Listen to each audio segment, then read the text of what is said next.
Hi, everyone. Welcome back to my channel. If you are a returning viewer, and welcome for the first time. If this is your first time coming here, I have the huge privilege of interviewing KB Hoyle today. And she is a multi-award-winning author, has a couple series that she has written, and we will get into that. But my first experience with her writing was reading Son of the Deep, which is a Little Mermaid retelling, and it is being published through Owl's Nest Publishers, which is newly opened in the month of February, and we will talk about that as well. So KB also goes by Karen, so I think that's just what I will refer to you as in the interview. So thank you very much for coming onto my channel. Thank you for having me. I'm excited to be here chatting with you today.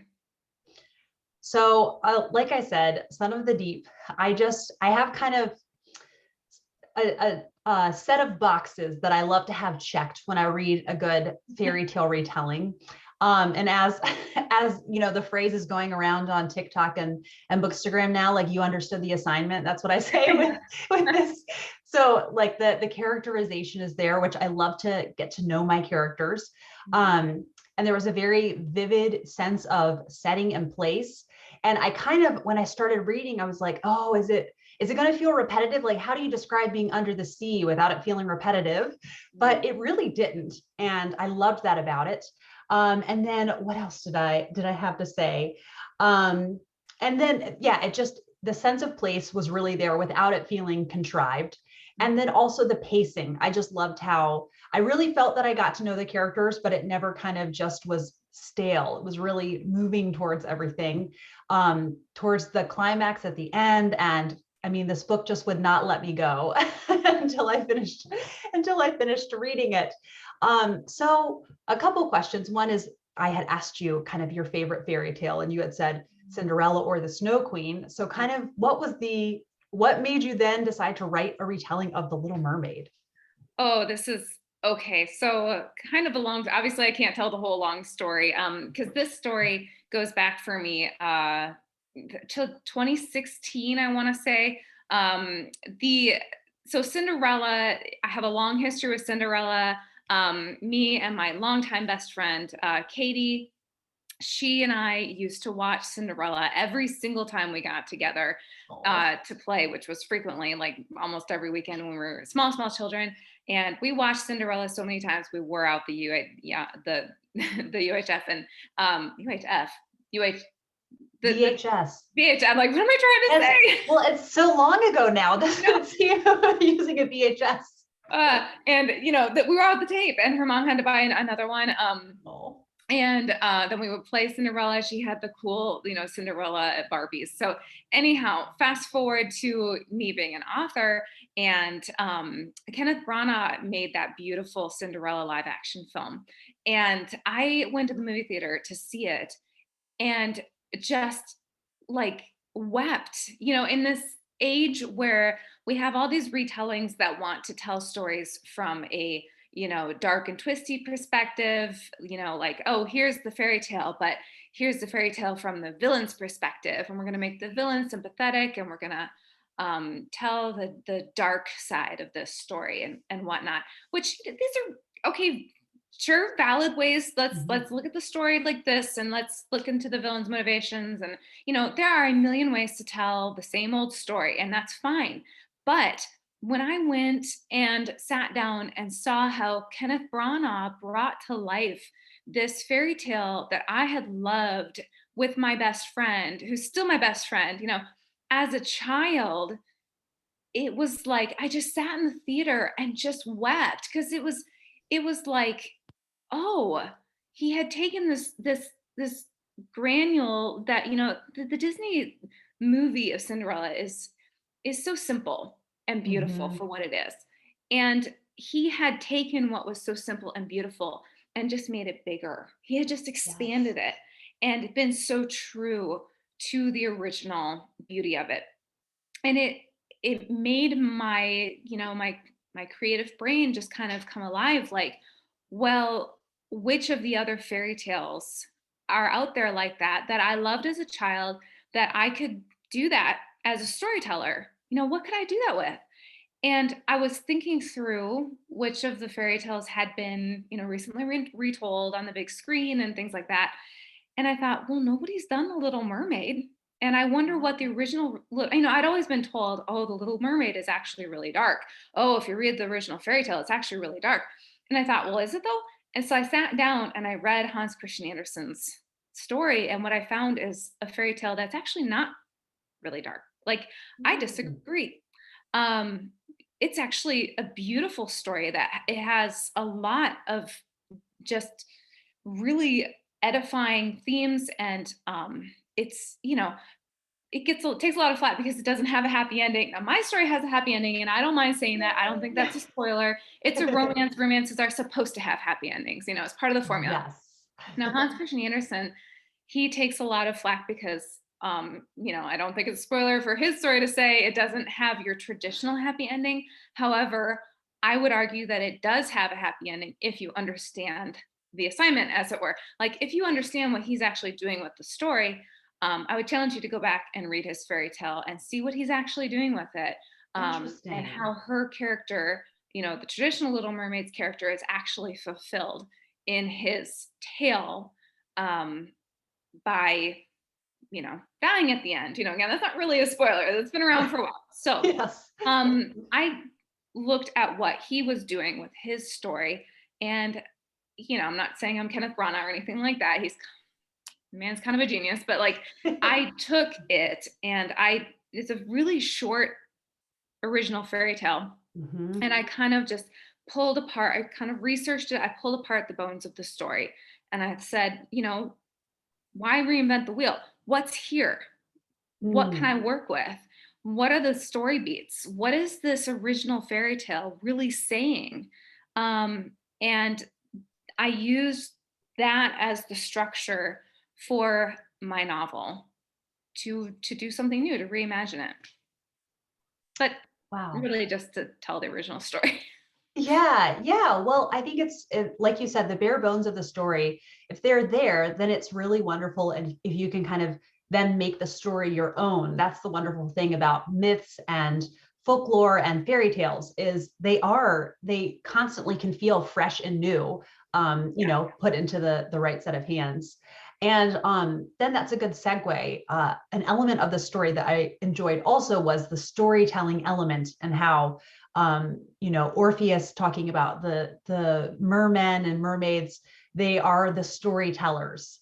And then on top of that, how actually, I was thinking of a tie-in with Encanto, the "We Don't Talk About Bruno" song, with like when you try to hide the truth and when you try to hide the story of the past from your people. And I liked that, kind of how the truth will set you free, and how it was really significant in that. Yeah. This through line of storytelling being important, and not hiding our past, not hiding from our past, and this idea that the truth telling, good stories, the truth being about, storytelling about good stories, and all of these things gets just kind of thematic elements in the story that I was telling. I kind of tried to do this kind of layered effect in the story, retelling this old fairy tale, Yes. and how, good stories, they never really die. So Yeah, that's so true. And then a little tidbit that this is just like a bonus to me if this isn't a story, but it features chronic illness representation with Rose's mother. And I myself have a chronic illness. It's an autonomic disorder. And so I was, look at her, she's still strong in her spirit, even if her body isn't, it doesn't have the amount of strength that she would like. So I appreciated that being an aspect of the story. I'm glad. And I'm always nervous to write something like that into the story. My husband is chronically ill, but it's nothing very serious, but he is chronically ill. But we do, I'm always nervous about writing something like that into the story, because I'm not a chronically ill person. And you're always worried that, am I going to do this right? Is the representation going to be correct? And it was important to me that that Rose's mother, Elizabeth, is not magically cured or anything like that. Yes. So Yeah, well, and I mean, knowing from how up close and personal with my chronic illness that my husband has lived, I feel like it's the next closest thing, being a caregiver, even though you said like he's, your husband is functional and I'm still able to take care of our boys. But that is you're living with a chronic illness, even if you don't have it as well. So I guess if we could get in, and I'm sure you have been asked this multiple times, but kind of what was the spark that made you want to become a writer? Well, it's been my whole life. It's hard to trace it back to what was the very, very beginning, but I usually tell people that it was reading good books, and in particular, I was a very early reader. My mom always tells me that I taught myself to read, and by age 6, I was reading novels. And so when I read The Chronicles of Narnia, The Lion, the Witch, and the Wardrobe in particular, was the first one I really remember, and I remember being very young and being around age 6 and reading The Lion, the Witch, and the Wardrobe. And I was the child who would go into my closet and I would push on the back wall and try to get to Narnia. And, it's that whole awareness that I know this isn't real, but I really want it to be real. I wasn't delusional or anything like that. But I remember going to my mom when I was very young, and I always tell, when I do like school visits and stuff, I tell kids, I'm like, y'all, I get kind of old and cranky. Y'all don't know how good you have it now, because when I was a kid, we didn't have this many options of like fantasy books and such, because we didn't. Like, it's so true. Read and reread the Chronicles of Narnia, because, well, and even if you had options, it was like, not all books are equal and they don't all work on you the same way. And so I would read Narnia, and then you might go pick up something else, but it didn't make you feel the way that Narnia felt. I'd read The Hobbit, but it didn't, nothing quite made me feel the way that The Hobbit made me feel. It's like, oh, we had, R.L. Stein books, but I didn't want to be, I just wasn't that child. I was scared, and so I had these few books, this just collection of books that made me feel a certain way. And I remember going to my mom and just desperate and being like, will C.S. Lewis release any more Narnia books? And she looked at me and she said, sweetie, he's dead. And I was like, what? And so I remember from a very young age, desiring for there to be more books like those books that made me feel a certain way, which was a way that made me want to go into my closet and push on the back wall and find these worlds. And not only did they just kind of, they weren't out there, but like even the ones that I thought maybe had potential, when I read them, they didn't make me feel that way. And so from a very young age, I desired to be somebody who brought those sorts of feelings into the world for people, mainly because I just wanted to read them. And I thought, if C.S. Lewis could do this, why can't I do it? It can't be that hard to write a novel, can it? So it was really, I felt this void in the world that like, maybe I have, maybe I have a call to fill this void, and I started writing novels when I was 11 years old. Just, I wanted to write what I wanted to read, and I wasn't able to find it at the library, and I wasn't able to find it, not like I had money to go to the bookstore, but it's like I just wasn't seeing it. And so that's where the creative drive came from. Very cool. Yeah, I think, there are certain God-given interests and passions that we all have, and so sometimes it takes a little finagling to find them, but I think you're willing to put forth the work if it's something that you just are genuinely passionate about. Yeah. Well, and it's where your passions align with your gifting. And absolutely, because I'm passionate about a lot of things, but I'm just one of those passionate people, but I also wanted to be a singer and an actress and run off to Hollywood. It's like, okay, but where were my giftings? I'm kind of passionate about storytelling in all of its aspects. But my giftings really lie in writing stories. And that's also, when I put my mind to it, I can produce novels, and they're good and people like them consistently. And so I know it sounds like a very prideful thing to say, but it's been true. So Yeah. that I'm confident in that. And so, when I look at kids too, and kids, do school visits, and kids are like, the whole, how do I know what I should do when I grow up? You look at where your passions are, and you look at where your giftings are, and where those two align, that's really what you want to pursue. Because, I could have had a passion for professional football, but there's no way I'm ever going to be a professional football player, right? Yes. Well, and hopefully, being a writer is less physically taxing than Yeah. being a professional football player. Yeah. So I know now I'm going to dive down the rabbit hole of your other books. And I know that I've heard Katie from Life Between Words just sing the praises of the Gateway Chronicles series. So maybe do you have like kind of a pitch for that series? Yes. Okay. So the Gateway Chronicles was my first published series, and it is a story about 6 teenagers who attend a summer camp in Upper Michigan.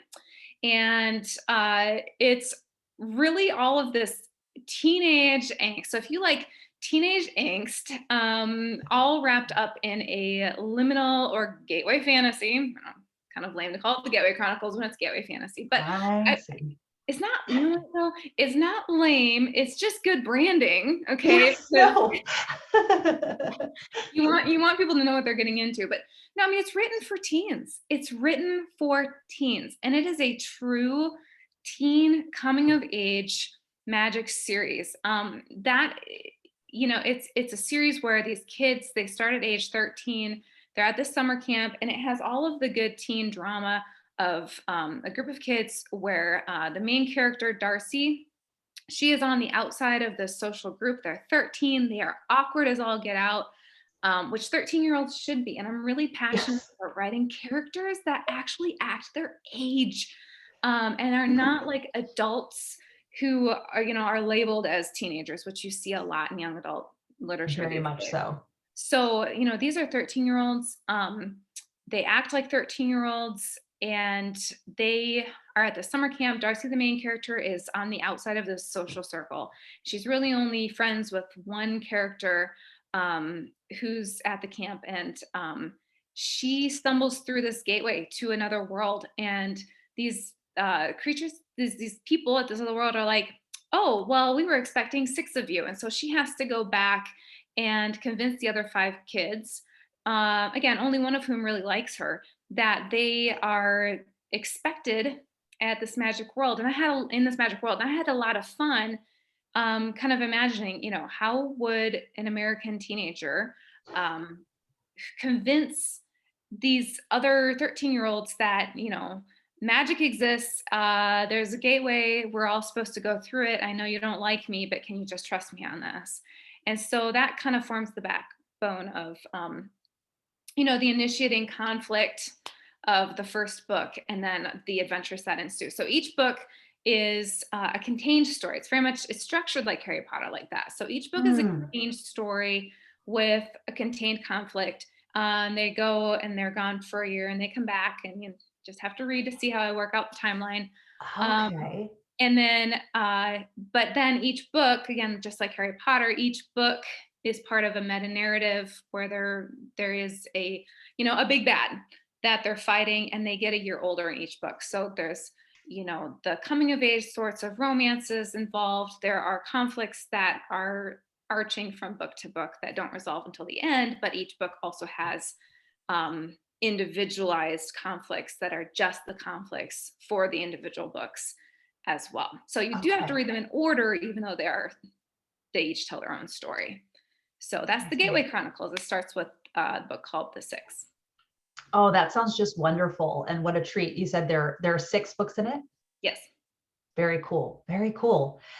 So then maybe we can talk a bit about Owl's Nest Publishers. Yeah. And I know at the end of Son of the Deep, there was a little blurb for an upcoming book from you. So just Owl's Nest Publishers, I feel like just such a good feeling about it. And that kind of, I feel like not enough publishers have more curated kind of what they put out there. And not, there's plenty of good books that I read that come out, but Yeah. I feel like there's going to be kind of a good vetting process through you guys. Yeah, we are really excited about what we're doing. And again, as I was talking through, you asked me, well, when did you start writing? And I'm talking through this, and I'm thinking to myself, this is actually very similar to why Katie and I, Katie through Life Between Words, are starting Owl's Nest Publishers as well. Is we saw a need and just felt compelled to step into that space as writers, as parents. I was an educator for 10 years as well. We are curating a list of books for adolescents, and only adolescents, and only fiction and poetry. We're going to do books of poetry. Oh, nice. What we see, and again, we're not doing this because sometimes these indie presses, they kind of start with this whole we're going to stick it to the big publishers because we don't see what we want. And we think, we are the special books and they don't know what they're missing, and I'm special. And that's not our attitude here at all. Okay. This is not an attitude of this isn't like a passion project just so I can get my books, published and stuff like that. This is not an attitude of oh, I couldn't hack it, so I'm gonna start my own publishing house. My publishing journey, you can go read all about me online. My publishing journey has been up, down, here and there. I have experience in the traditional publishing industry. I have experience in indie publishing. I have been around for a long time, well over a decade of experience in publishing. This is about filling a need. We see that young adult publishing in particular, for a variety of reasons, but many of them driven by the market, which is money, is now targeted more to adult women. And it doesn't mean that there aren't good books out there written for teens, and that there aren't good books out there written for middle grade readers and whatnot. But we really are very concerned about the fact that when you go into the bookstore and you're searching for books on Amazon, what you see more and more is you open these books and you see characters that are, age 16 or 17, but when you read about them, you're reading these stories, they have the motivations of adults. And the actions and attitudes of adults and the experiences of adults and whatnot. And they seem to be far more removed from actual teen experiences. And that is just becoming more, and I have a 15-year-old now, my oldest is 15. And, when we go and we try to find him books to read, it's like, no, not that one. No, not that one. I'm not talking about content even. It's just like, these books don't reflect actual kids. Like, I want you to have a book that is reflective of your experience being a child. They're still children. Are we aware that, teenagers are still children? Yes. Like, they're growing up. They're not grown. They're growing up. Yes. So it's so hard to find books that reflect that experience. And so we want to create books like that is what we want to do. Even a book like Son of the Deep that we're releasing here, it's like, okay, my characters are, they're 17, 18, they, turn 18 in the story, but it's a coming of age story and kids like to read up. And so even when they're reading up and reading about characters that are older than they are, they still want to read about experiences that are aspirational for them, that are experiences that they're going to be, that are struggles that are coming up into. And when you open many YA books these days, these characters they've already arrived. They're fully formed. I don't really know how else to say it. They're special. The men are manly men who do everything right and who are perfect physical specimens, Yes. you know, and the girls are the special chosen, and they're strong and they don't need anybody to help them. And, you know, they're all chosen ones. And like, I worry about our youth reading these books about these characters who have all their ish together, basically. And the only challenges they have to overcome are the adventures that are put before them, which aren't really challenges. Yes. They're not character development. Yes. So, and they're very unrealistic. I have a lot of thought. I could talk about this for a long time. So anyway. Well, no, and so then this is wonderful. You guys have opened the publishing house, and so also kind of the sense that I get too is more of what I've been looking for in books now when I read too is truth, beauty, and goodness. Yes. And I feel like there will be truth, beauty, and goodness in these books. And so then Orion and the Starborn is coming out when is later this year, right? Later this year. We have our publishing goals in mind. Let me just say, it's a challenge to start a publishing house. I can't even fathom like just how many things just to check off to get it off the ground. And yeah. And we're in the process of accepting submissions from authors right now too. So we have, you know, again, this is not just about like, oh, we're just going to publish all of Karen's books now. No, we have other authors that we are bringing on board. We're looking for the right people to bring on with us and make this dream a reality. And so lots of great submissions already that we need to be paying attention to. But Orion and the Starborn is the first of a series. And Yay. yeah, it's and I've been, you know, this series has been sitting on the back burner since about, I started in 2014. And it's one of those things where, you know, it's a series where the main character is 12 and he's gonna grow. But when the series ends, he'll be 16 or 17 years old. And you just can't, again, this is one of those things where we feel like we want to publish series like this, not just mine. We want to publish more people like this. Hang out in the book realm. It is very difficult to get published with a series like this. This is that upper middle grade transitional age of characters and readers. Young adult really wants to publish 17-year-old protagonists, and middle grade wants it to skew down so that they can do books with body humor and things like that. And this age, this range of books where you've got protagonists that are 12, 13, 14, 15, or they start at that age and they grow. Where are they being published? There are some, but they're from established authors who can kind of do what they want. And so we are looking to make a space for people to submit manuscripts like that, because guess what? There are kids in the world who are that age who want to read stories about, you know, people like them. So Orion is a science fantasy series. The closest I could equate it to would be like A Wrinkle in Time, that sort of, you know, it's like magic in space, not spaceships, but magic in space. So that sort of. Oh, how cool. Yeah. Very exciting.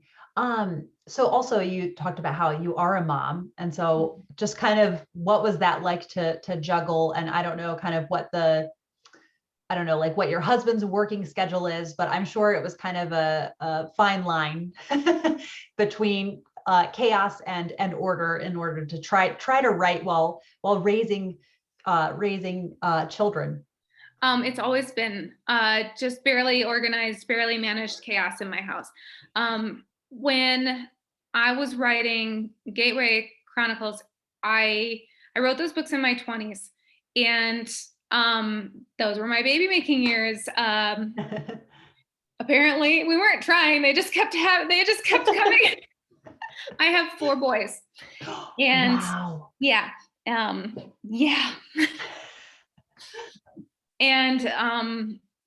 they are about 2 years apart each. one pair is 3 years apart. And so I was teaching full time and writing the books and having my babies and nursing and toddlers and all of that. And I did that for 10 years. And that's about the span. So I would get up in the morning and I would teach.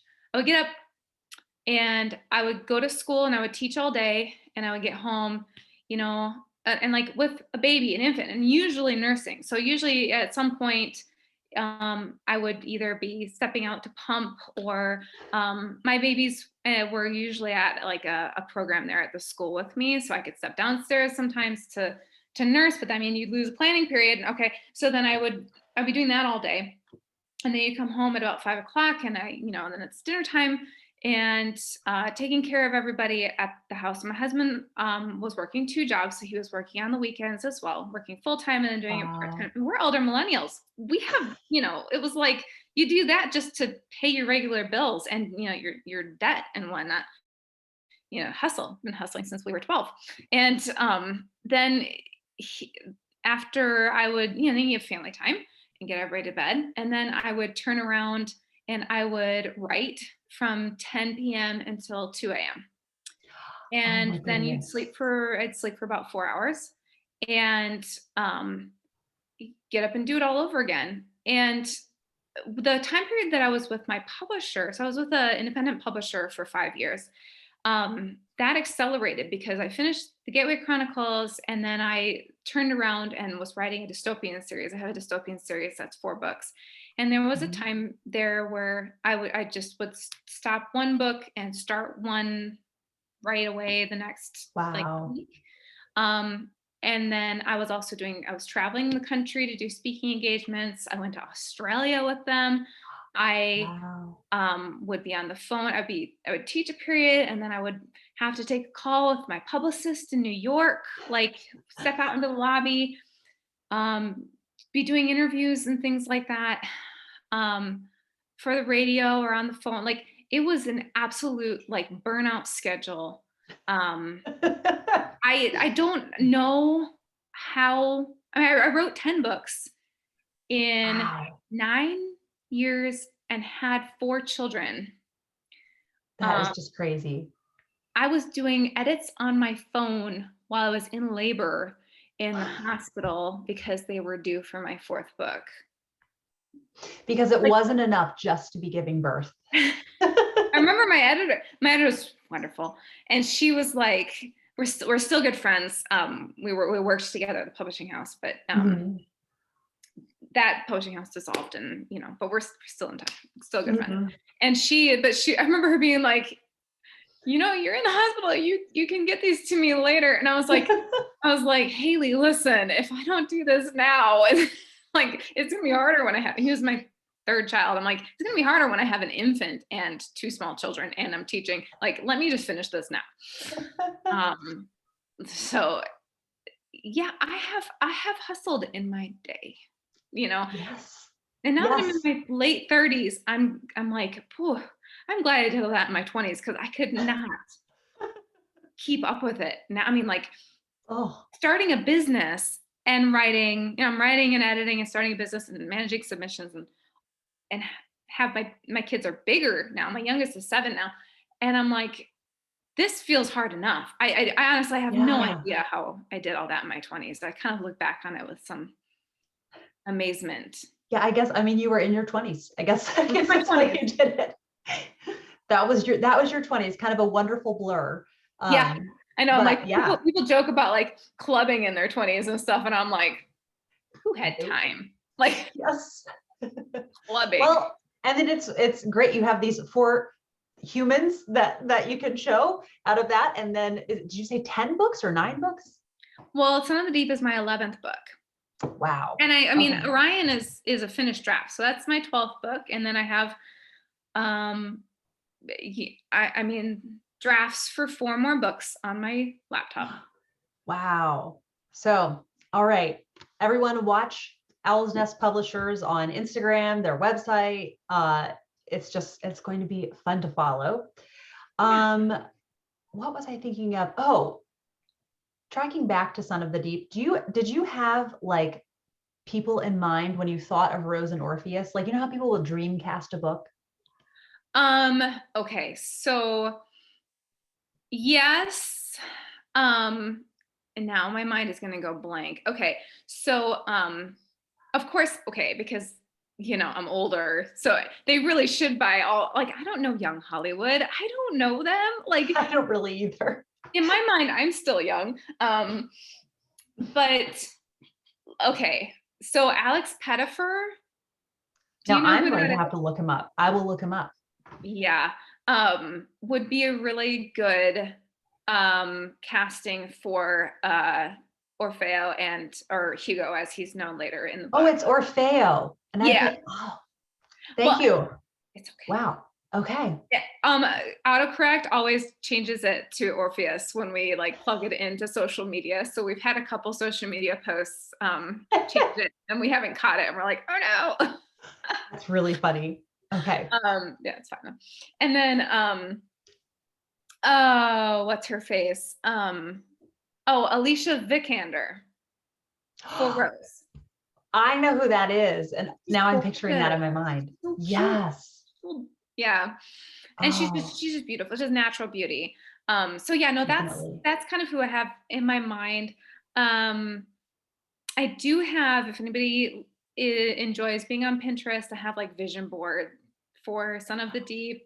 Oh, And where I've got like, I mean, I didn't like just populate it with those two people, but like I've got tons of pictures and all sorts of, I have vision boards for all my books because I'm oh, very, very visual. So I love to dump okay. stuff. I will More than make vision sure boards, to thousands link of pictures. that Pinterest board down below. I'll make sure to have the link for Yeah. that in You the can find, I mean, description. I have my author, I've got KB Hoyle on Pinterest, and then I've got just boards for everything. So, Oh, how fun. Yeah, I love to, if there's a way you can have your kind of reading be even more experiential, with extra things. That's what I love. So I thought we could close out with doing a kind of fairy tale / fantasy, this or that. okay. So I think I have around 10. So cottage in the woods or castle by the sea. Cottage in the Woods. Okay. Wicked stepmother or an orphan. Orphan. You instantly sympathize with an orphan. Yeah. Narnia or Hogwarts. Oh, why would you do that to me? You can pass on some of them if it's too hard. Narnia. Okay. First love. Yes, I can, whatever, you came to first, it just has this really just pull on you. Yeah. Animal sidekick or magical powers. Magical powers. Come on. They're very convenient. Magic carpet or a pumpkin carriage. Magic carpet. I do worry about falling off the magic carpet, but I assume if it's a magic carpet, it has like these abilities to keep you on. And if I've always wanted to be able to fly, and if I've got my magic power, like if these are compounding and I have magic powers while I'm on my magic carpet, I think everything's going to be okay. This is true. All right. Yes, we're building on the past ones. Yeah. Enemies to lovers or forbidden romance. Enemies to lovers. That I love seeing like the bickering in the beginnings of those stories. Atlantis or Mount Olympus. Mount Olympus. Sebastian or Flounder. I know that's, movie Little Mermaid, but Sebastian. He's great. He's so funny. He's very funny. Unicorn or centaur. Unicorn. Tea with Gandalf or tea with Dumbledore. Gandalf. Tea with Gandalf. I think because of 7th Harry Potter book, I pick Gandalf as well. Well, The Lord of the Rings is my favorite book of all time. So is it really? Of all time ever. Yeah. I'm in the middle of a reread, and just I kept crying while reading the Two Yeah. Towers, just because of how what an elevated view of beauty that he Yeah. has. And so amidst all this darkness, he gives you these little glimmers of beauty, and My it's, four boys. oh yes. Okay, this Yeah. is not a this or that, but it sort of is. What fantasy book location would you want to vacation in, and which one would you never ever go to? I would never ever go to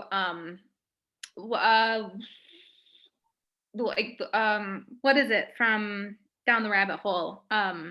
Oh, Wonderland. Wonderland. I just look. Yes. I would want to vacation in Middle Earth. Specifically, just take me to the Shire, man. Like I could spend the rest of my life there. Have all the elevensies and the breakfast, second breakfast. And from there, you can travel anywhere you want to go. I mean, it's like, yes, Very I'd love true. to see, Gondor and Rohan and Oh, Lothlorien and all the rest. But like, yes. where would I really want to take my vacation? The Shire. Just Yes. sit and eat and, smoke a pipe and Yes, like, that's vacation land. Yes. that's vacation material right there. So, Oh, yeah. all right. The last one. Would you rather be human, dwarf, wizard, or mermaid? Wizard. See, I have to say, after reading Son of the Deep, I never considered wanting to be a mermaid, but I'm like, that sounds pretty cool. I mean, it would be nice, but I think it would get old after a while. I mean, there's a reason why, like, he wants to leave. That is very true. It's very true. Yeah, no, I mean, you've got to go for magical powers every time. If you have the option to have magical powers, take the magical powers. And also just the spell from Harry Potter I would love the most is the Axio. So just to bring whatever you need right there. So I mean, convenient. when my writing chair is over there in the corner, that one right there. Like, so I spend all my time there, and without fail, like I will get settled in, and then I'm just like, I forgot something. And Again. Where's my wand? I love it. Well, thank you so much, Karen. This has been such a delight. And I will link all the social media things down below. And thank you everyone for watching. Thank you for having me.